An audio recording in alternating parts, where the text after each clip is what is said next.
Hello and welcome to my channel Frugalisama. My name's Sam, and where I talk about all things dressmaking.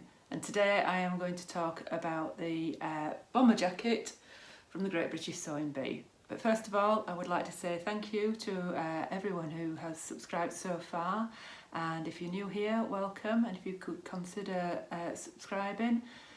Just click the subscription button, and the notification bell below will also tell you when there are new videos available. I am filming Monday to Friday for the 100 Days of Sewing, and on a Sunday I will be doing reviews and plans and that sort of thing. Today is a review, and I'm a little bit late posting this one. I was a bit busy this weekend, but it's here now. If you remember back to when the Great British Sewing Bee was on TV, I reviewed the programme, but I was doing a challenge for myself, making something inspired by the bee from patterns and fabrics that I already owned.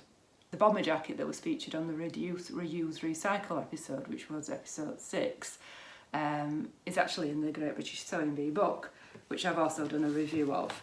So I'll just quickly show you that. That's the bomber jacket that they made, and it's supposed to be a unisex bomber jacket. I'll chat about that in a second. And this is a cropped version, and that's the version that I made. The bomber jackets, they actually made out of women's garments. I think they could choose up to 3 or 4 different women's garments and make the bomber jackets out of them.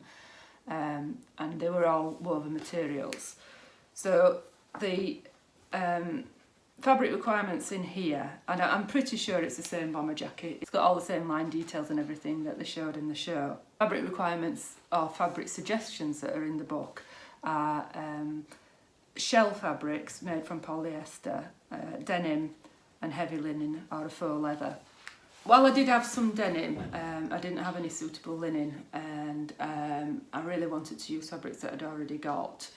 And I thought this scuba fabric would be ideal actually, because it's not got a great deal of stretch to it. It's quite solid.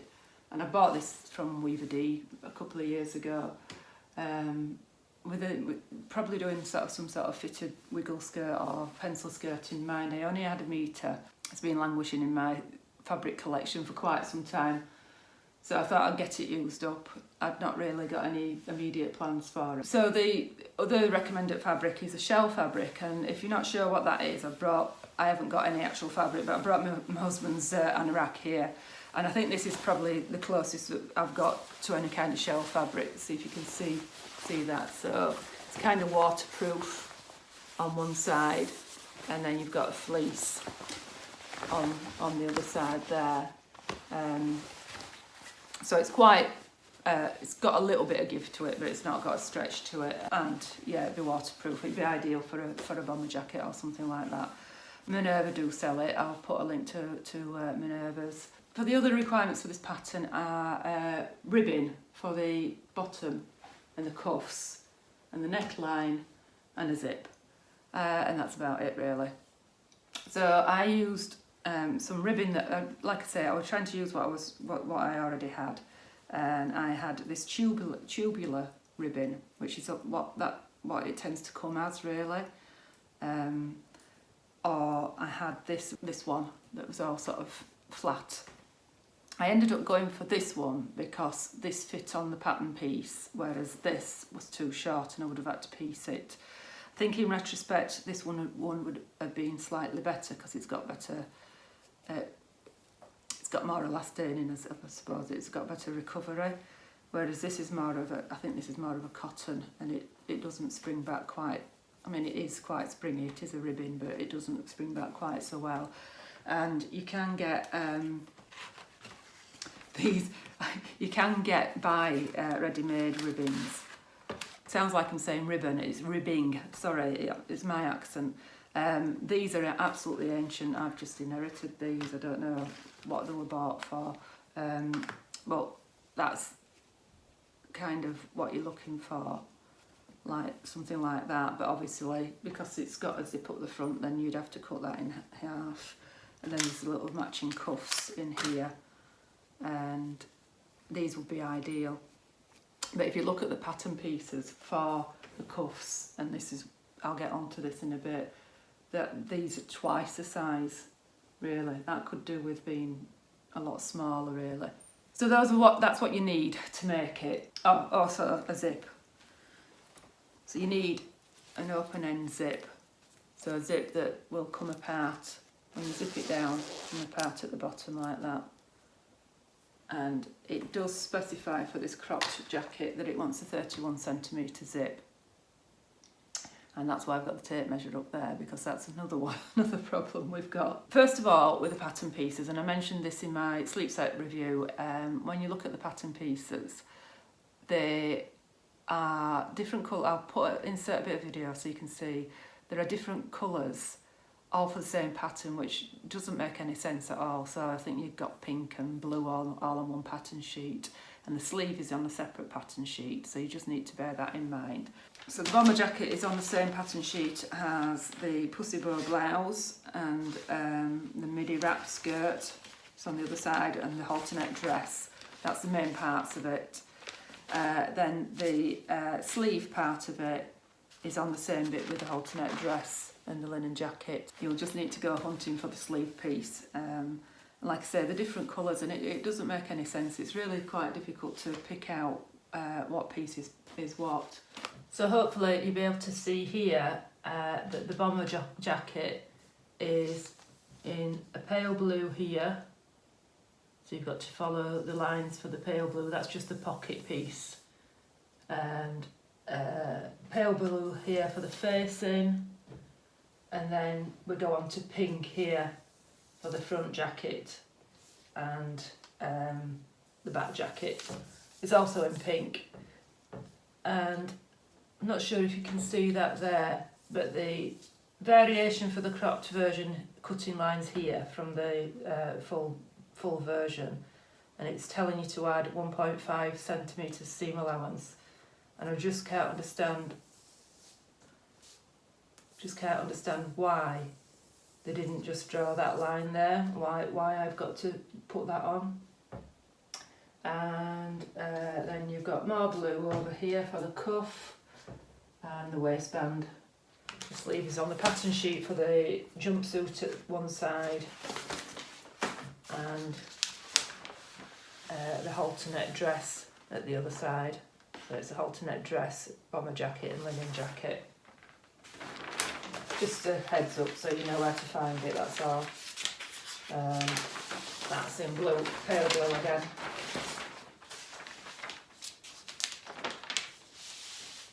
And it does look quite short, does this sleeve piece here. That's your length, but it is a dropped shoulder, so that's why it looks quite short. Sizing. The next thing is the sizing. So the general sizing is at the front of the book there. So you've got the men's and women's sizing at the front of the book on page 31, and then all the finished garment sizes are actually on the page of the instructions, on the same page as the instructions. What I first noticed about the sizing on this one is that although it's unisex, they only really give what they've given for the men's sizing, so it's 34 to 44, and that is, so it's giving chest measurements instead of bust measurements. Not a problem, except that 34 isn't the smallest women's size. So the smallest women's size, drafted for a 32.5-inch bust. The 34, which is the smallest men's size, is drafted for a 33 3/4 chest. So you just need to bear that in mind. Plus, it is very roomy and very boxy. So the 34, although it's supposed to be drafted for a 33 3/4 chest and a 29-inch waist, is finished chest and waist is the same as 45 1/4. So it is very sort of loose and boxy, which you would expect for an outer garment. You need some room under there, but you've just got to remember that there's no shaping in there, and you can kind of see it in the photographs. If you can kind of see it there, But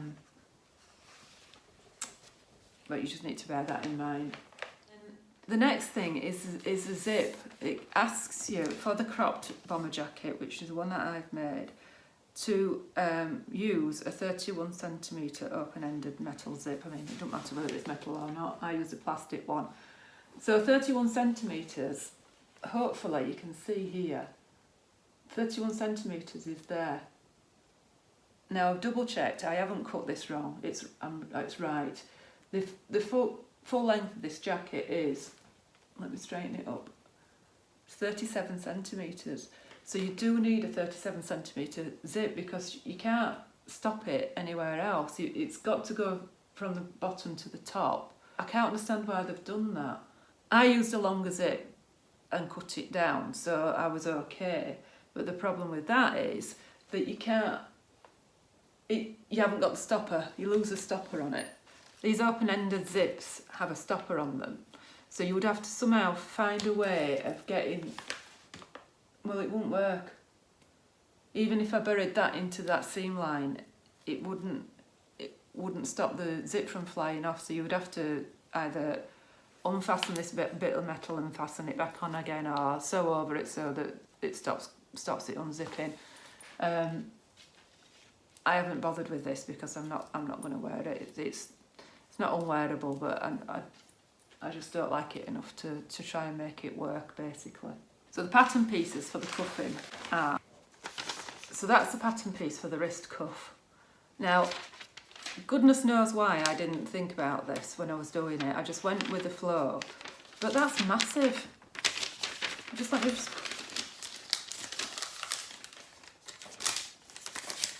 I don't know. That cuff piece, and you saw it actually in the programme, should be smaller than the bottom of here. To bring it all in, it should be like half that size. And I mean, obviously, I could have used a ribbing with more stretch in it, but that needed to be a lot smaller. You know, look at these cuffs here and how small they are. I mean, this is for a sweater rather than a coat, I think. They're more like sort of the old-fashioned sweatband. That's the kind of fit that you need. Compare, I mean, obviously that's going to be twice as long, isn't it? But why is it so big? And why didn't I think of it? So I could unpick these and put them back in again, I suppose. But then it leaves me with how baggy this is, and I would have to unpick all this as well, which is, it's not going to be straightforward, and I just can't be bothered with it, to be honest. So it's not a raving review, unfortunately. So one of the things that you saw that the contestants struggle with was the collar on this jacket when they were sewing it in. Quite a lot of them got down marked for not aligning this collar up correctly. And if you look at the instructions in here, this is number 15. This one here, it's telling you to pin that collar to the end. This is the collar piece. So if I fold that in half, we're going to be sewing at 5/8 of an inch. If I put that to the edge of the garment, you're going to lose about that much of your collar, and it won't start until a lot further in than this. I had to take the collar beyond the edge of the centre front in order to get it so you could actually see the collar, because if I'd have lined that up with the centre front and sewn at 5/8 of an inch, it didn't make sense how they'd done that. I just feel like some of these patterns in here have either been rushed or not thought through properly. I don't know. I'm just feeling that there's something amiss with some of the patterns, and it just seems to be the ones I've tried. So I'm hoping that the maxi dress turned out okay in the end, but it just seemed a little bit big. I'm hoping, and I want to do the jumpsuit and the summer dress. And if I don't get any success with those two, then I think I might be giving this book away. That's my honest opinion. So there was just one final little quirk in the writing of the pattern. one of the very first instruction for the cropped jacket is to say start at number 5 on the main instructions. But number 1 of the main instructions is to interface. So you just need to watch out for that because instruction number 1 is to interface. The zip insertion is a bit strange, but it is quite clear in how to do it. I won't go into it too much.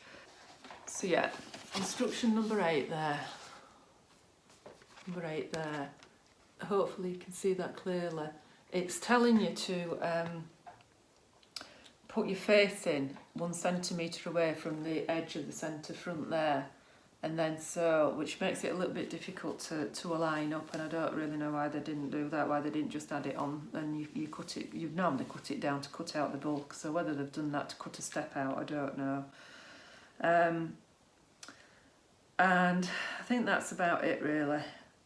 The shape of this is not to my taste, and I think that's partly my own fault for not realising how boxy it is, and partly the pattern instructions fault for not explaining really that you need proper cuffing, not ribbing, and that pattern piece for the cuffs needs to be at least half that size. I'm going to bob it on now and you can see how ridiculous, well you can see here how ridiculous these sleeves are on me.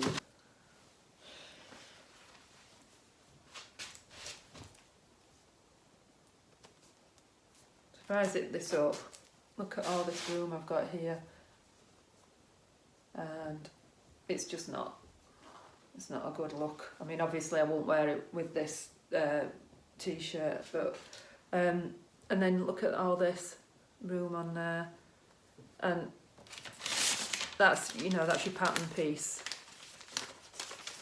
It's just too big. Is that for a cuffing? It wants to be much more in there. I mean it zips up, but I dare take the zip any further up because it will just fly off the top. Yeah, it's just it's neither here nor there. So, not a good one for me, this one, I'm afraid. Wrong choice of pattern for my taste, I think. I think that's probably the best thing I can say about this. That's my review of the bomber jacket from the Great British Sewing Bee. I won't be wearing it, I don't think. I did make it to perhaps go to gigs or something like that if I wore skinny jeans and a tight top. But it's just way too cropped and too baggy for me, is that. That's it, that's my review. I hope you got something from it. Let me know below if you've made it and you've had a bit more success with it. Maybe it's more your style and it's just not, I'm too old for it, I don't know. I don't believe anybody's too old to wear anything. You can wear what you like. Okay, that's it from me. I will speak to you later, and please remember to like and subscribe if you like this sort of thing. And I will be back next week with my 100 days of sewing. Bye.